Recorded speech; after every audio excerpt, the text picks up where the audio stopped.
میرے محبوب کریم صلی اللہ علیہ وسلم کی انتہائی غم گسار ہستی اور حضور نبی کریم صلی اللہ تعالیٰ علیہ وسلم کے ہر دکھ درد میں شامل ہستی ان کا وصال ہے۔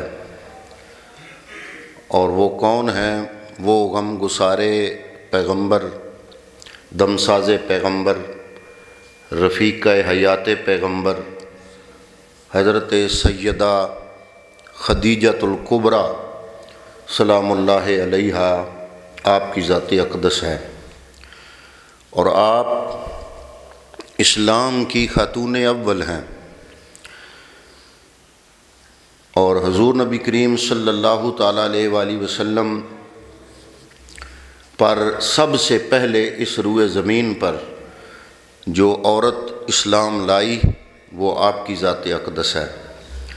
جناب سیدہ خدیجۃ الکبریٰ عام الفیل، عام الفیل عرب لوگ کہتے تھے وہ سال جس سال ابرا نے ہاتھیوں کے ذریعے کعبے پر حملہ کرنے کی کوشش کی تھی، تو عام الفیل سے 15 سال قبل پیدا ہوئی۔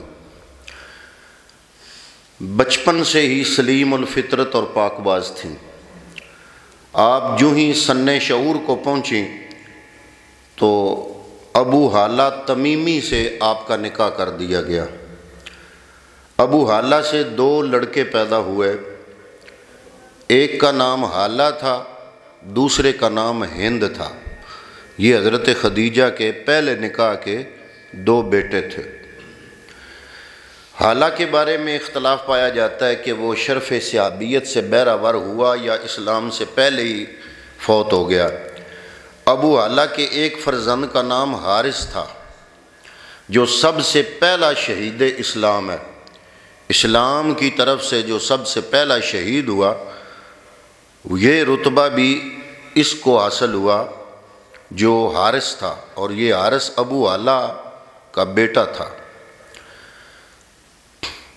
ابو حالہ کے انتقال کے بعد جناب سیدہ خدیجۃ الکبریٰ کا دوسرا نکاح عتیق بن عائص سے ہوا۔ عتیق سے ایک صاحبزادی پیدا ہوئی تھی جس کا نام ہند تھا۔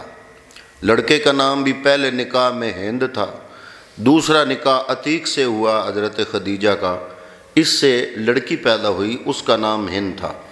بعض روایات کے مطابق ہند بنت عتیق نے، جو کہ حضرت خدیجۃ الکبریٰ کی بیٹی تھی، حضور اکرم کی آغوش نبوت میں پرورش پائی تھی اور شرف صحابیت بھی حاصل ہوئی۔ آپ کے والد کا نام خویلد بن اسد تھا اور والدہ کا نام فاطمہ بنت زائدہ۔ آپ کے والدین دونوں قریشی النسل تھے، اور ان کی شرافت اور پاک دامنی کی بنا پر اسلام سے پہلے بھی تمام مکے والے ان کو طاہرہ کے نام سے یاد کرتے تھے۔ طاہرہ کا مطلب ہوتا ہے پاک خاتون۔ تو اسلام سے پہلے بھی آپ کی خوبصورت زندگی ایسے تھی، خوبصورت کردار تھا کہ مکے والے آپ کو طاہرہ کے لقب سے پکارا کرتے تھے۔ 2 خامدوں کے انتقال کے بعد شرفائے مکہ، بڑے بڑے رؤساء اور بڑے بڑے سردار، انہوں نے رشتہ بھیجا، لیکن حضرت خدیجۃ الکبریٰ نے ہر رشتے سے انکار کر دیا، اور آپ کا چونکہ پیشہ تھا تجارت، والد کا پیشہ تھا، تو آپ بڑی متمول خاتون، مالدار خاتون تھیں اور تاجر خاتون تھیں، تو آپ نے اپنی ساری توجہ تجارت کی طرف ہی رکھی۔ کسی بندے کی جو پیشگوئی تھی کہ یا کوئی مطالبہ تھا کہ آپ مجھ سے میرے خاندان میں آپ نکاح کر لیں، آپ نے کسی کی بھی قبول نہیں کی۔ حضور نبی رحمت صلی اللہ تعالیٰ علیہ وسلم کے اخلاق، عادات اور جمال صورت، کمال سیرت دیکھ کر خود ہی آپ سے نکاح کی رغبت ظاہر کی۔ جب حضور کو دیکھا تو حضور سے خود ہی نکاح کی یا وہ خواہش کی۔ چنانچہ اشراف قریش کے مجمع میں باقاعدہ نکاح ہوا، اور اس نکاح میں حضرت ابو طالب نے، جو حضور کے چچا تھے، خطبہ نکاح حضرت ابو طالب نے پڑھا تھا۔ یہ رسول اللہ صلی اللہ تعالیٰ علیہ وآلہ وسلم کے بہت جان نثار اور وفا شعار زوجہ تھی۔ آپ رسول اللہ صلی اللہ علیہ وسلم کی سب سے پہلی غمگسار رفیق حیات تھی اور حضور اقدس کو ان سے بے پناہ محبت تھی۔ چنانچہ جب تک یہ زندہ رہیں آپ صلی اللہ علیہ وآلہ وسلم نے کسی دوسری عورت سے نکاح نہیں فرمایا۔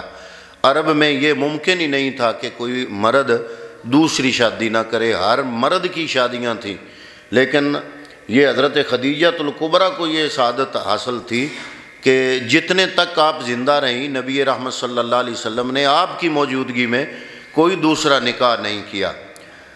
وادی مکہ کی کفر و شرک سے آلودہ فضاؤں میں جب صدائے حق بلند ہوئی، حضور نے نبوت کا اعلان کیا، تو اس پر خواتین میں سب سے پہلے لبیک کہنے اور پیغام حق کو دل و جان سے قبول کرنے کی سعادت عظمیٰ سیدہ عالم حضرت خدیجہ کے حصے میں ہی آئی۔ انہوں نے ساری زندگی حضور صلی اللہ علیہ وآلہ وسلم کی معیت قرب میں رہ کر دین اسلام کی خدمت کرتے ہوئے گزار دی۔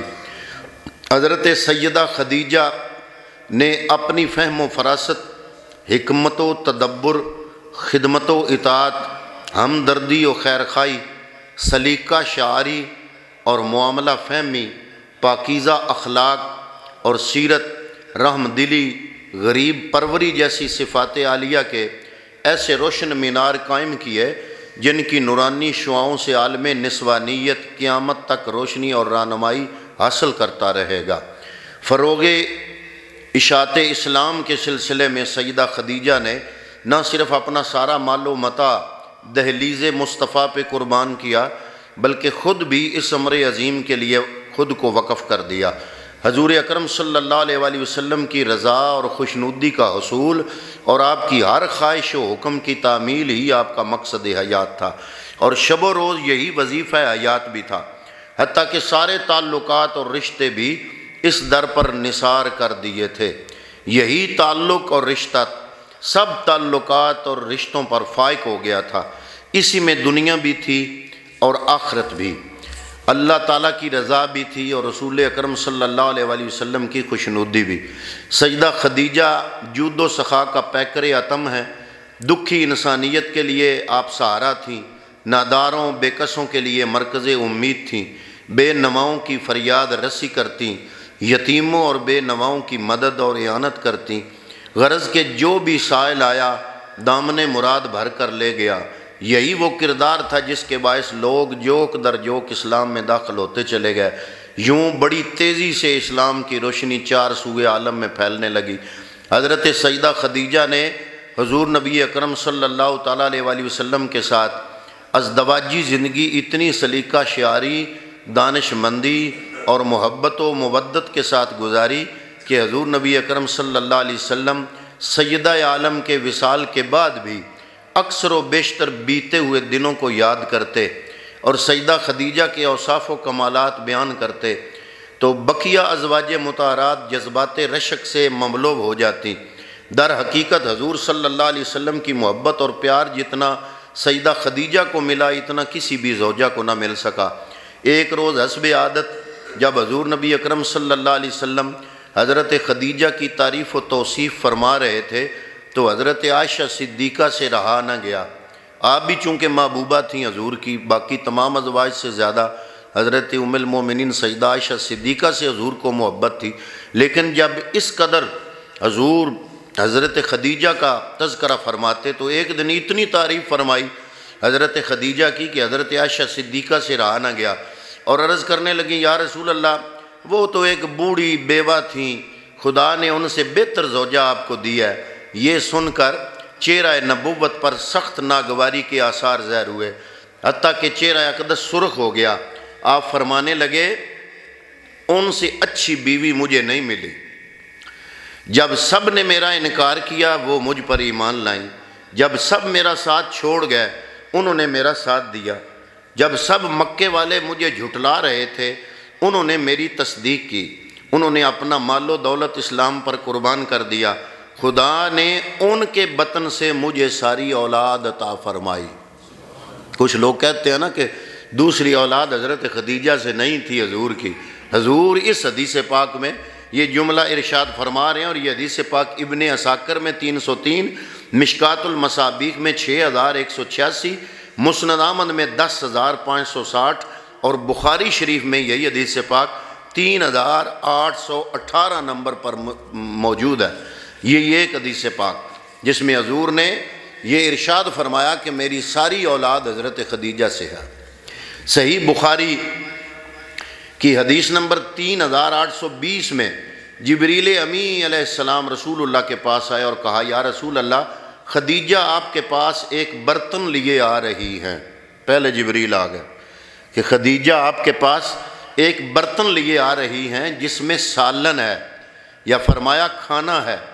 جب وہ آپ کے پاس آئیں تو ان کے رب کی جانب سے انہیں سلام پہنچانا، اللہ نے سلام بھیجا، اور میری طرف سے بھی یا رسول اللہ انہیں سلام پہنچانا، اور انہیں جنت میں موتیوں کے ایک محل کی بشارت دے دیجئے گا جہاں نہ شور ہوگا نہ تکلیف اور تھکن ہوگی۔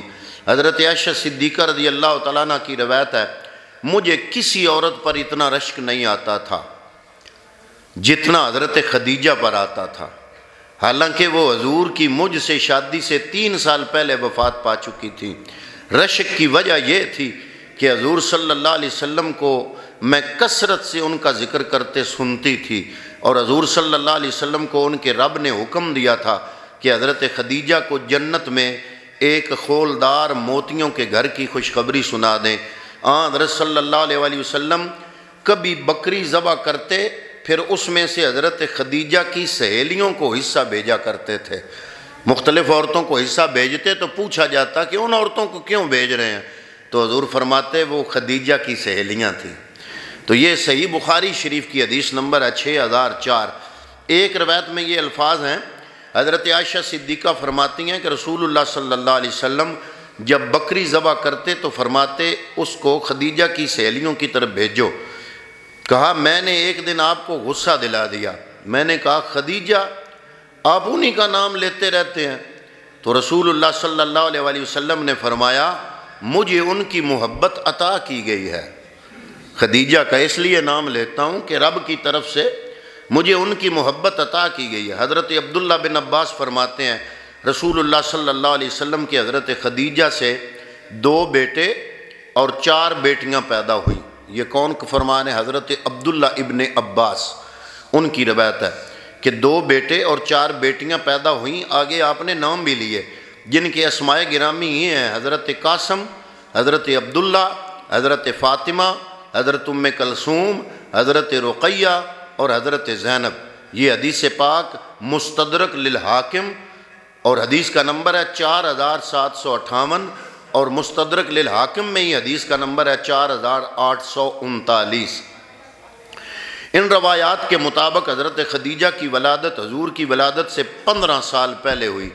ابھی آپ کی بعثت مبارکہ کا 10واں سال تھا، اور حضور صلی اللہ علیہ وسلم کی عمر مبارک 50 برس تھی کہ شیب ابی طالب کے واقعے کے بعد حضرت خدیجہ رحلت فرما گئیں، اور شیب ابی طالب کے 3 سال کی سختیاں آپ کے ساتھ برداشت بھی کیں، اور اسی سال حضور کے غمخوار چچا حضرت ابو طالب بھی انتقال کر گئے، اس لیے اس سال کو عام الحزن قرار دیا گیا۔ یہ غم کا سال، عام کا مطلب ہوتا ہے سال، جس سال خدیجہ اور ابو طالب کا انتقال ہوا اس سال کو عام الحزن یعنی غم کا سال قرار دیا گیا۔ سیدہ خدیجہ الکبریٰ 25 سال تک حضور کی صحبت میں رہیں، اس دوران حضور نے کوئی شادی نہیں فرمائی۔ اس طرح یہ سعادت حضرت خدیجہ کو ملی کہ حضور کی خلوت میں تنہا آپ کے ساتھ 25 سال گزارنے کی سعادت حضرت خدیجہ کو نصیب ہوئی۔ تو آج آپ کا وصال ہے، اور حق بنتا ہے کہ ہم نبی کے غلام حضور جس سے محبت کرتے تھے اس حضور کی زوجہ اور اپنی ماں ام المومنین حضرت خدیجہ کا ہم اپنے گھر میں ختم دلائیں، اور آپ کے نام تحفہ تحائف درود پاک پڑھ کے قرآن پاک پڑھ کے کوئی صدقہ خیرات کر کے ان کے نام تحفہ بھیجیں۔ دعا کرتے ہیں کہ اللہ رب العالمین ہمیں تمام ازواج مطہرات کی عزت اور قدر اور احترام کرنے کی توفیق عطا فرمائے۔ وما علیہ الا البلاغ المبین۔